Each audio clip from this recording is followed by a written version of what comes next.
అమరావతిలో రెండో విడత భూ సమీకరణకు ఆదేశాలిచ్చింది ఏపీ ప్రభుత్వం. 7 గ్రామాల్లో 16,666 ఎకరాల భూ సమీకరణకు నోటిఫికేషన్ విడుదల చేసింది. పట్టా అసైన్డ్ భూమి సమీకరణ చేసేందుకు ప్రభుత్వం ఆదేశాలిచ్చింది. భూ సమీకరణ బాధ్యతను సిఆర్డీఏ కమిషనర్కు అప్పగిస్తూ ప్రభుత్వం ఉత్తర్వులు జారీ చేసింది.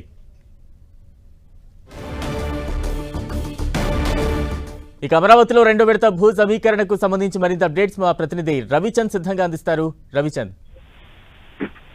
బలరాం, ఏదైతే ఆంధ్రప్రదేశ్ రాష్ట్ర ప్రభుత్వం రాజధానికి సంబంధించి రెండో విడత భూ సమీకరణకు అధికారికంగా ఉత్తర్వులు విడుదల చేసింది. ఇప్పటికే దీనికి సంబంధించి కేబినెట్ అప్రూవల్ కూడా అయిందని చెప్పుకోవచ్చు.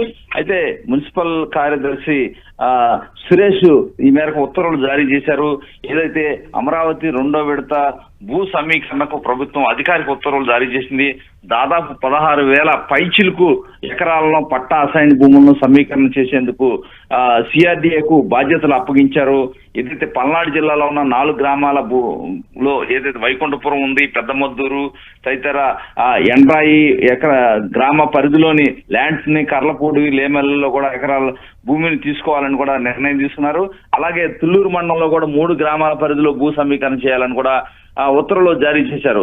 ఇప్పటికే వడ్డమాను, ఏదైతే గుంటూరు జిల్లా తుళ్లూరు మండలం వడ్డమాను, అదేవిధంగా హరిశ్చంద్రాపురం లో కూడా పెద్దపరిమిలో కూడా భూ సమీకరణ చేపట్టాలని కూడా నిర్ణయం తీసుకున్నారు.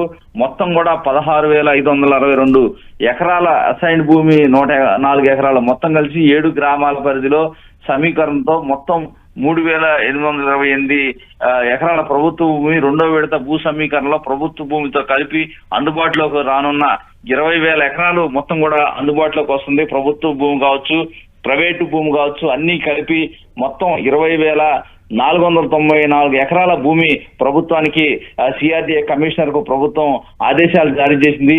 ఇవన్నీ కూడా దీంట్లో రెండవ దశ భూ సమీకరణలో భాగంగా ఇవన్నీ తీసుకున్న తర్వాత దీంట్లో ఇంటర్నేషనల్ ఎయిర్పోర్ట్ కావచ్చు, స్పోర్ట్స్ సిటీ కావచ్చు, తదితర డెవలప్మెంట్ కి సంబంధించిన యాక్టివిటీస్ అన్ని కూడా దీనిలో జరగబోతున్నాయి. ఇప్పటికే అమరావతి రాజధాని పనులు శరవేగంగా జరుగుతున్న నేపథ్యంలో రెండవ విడత భూ సమీకరణకు ప్రభుత్వం అధికారిక ఉత్తర్వులు జారీ చేయడంతో ఈ ప్రాంతం మొత్తం కూడా అభివృద్ధిలో పరుగు పెడుతుందనడంలో ఎటువంటి సందేహం లేదు.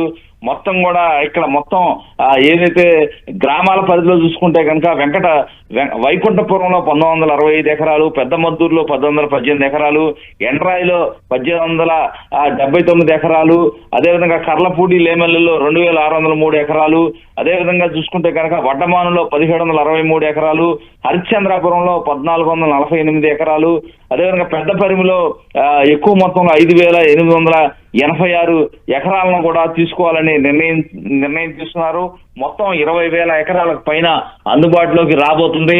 రాజధాని ప్రాంతంలో ఇప్పటికే మొదటి దశలో 33,000 ఎకరాల పైచిలకు ప్రభుత్వం డెవలప్మెంట్ చేస్తున్న పరిస్థితి కనిపిస్తుంది. అంతా కూడా రాజధాని కోర్ క్యాపిటల్ మొత్తం కూడా శరవేగంగా పనులన్నీ జరుగుతున్నాయి. అంతా కూడా ఎవరు వర్క్స్ వాళ్ళు కాంట్రాక్టర్లు అంతా కూడా శరవేగంగా పనులను పరిగెత్తిస్తున్నారు.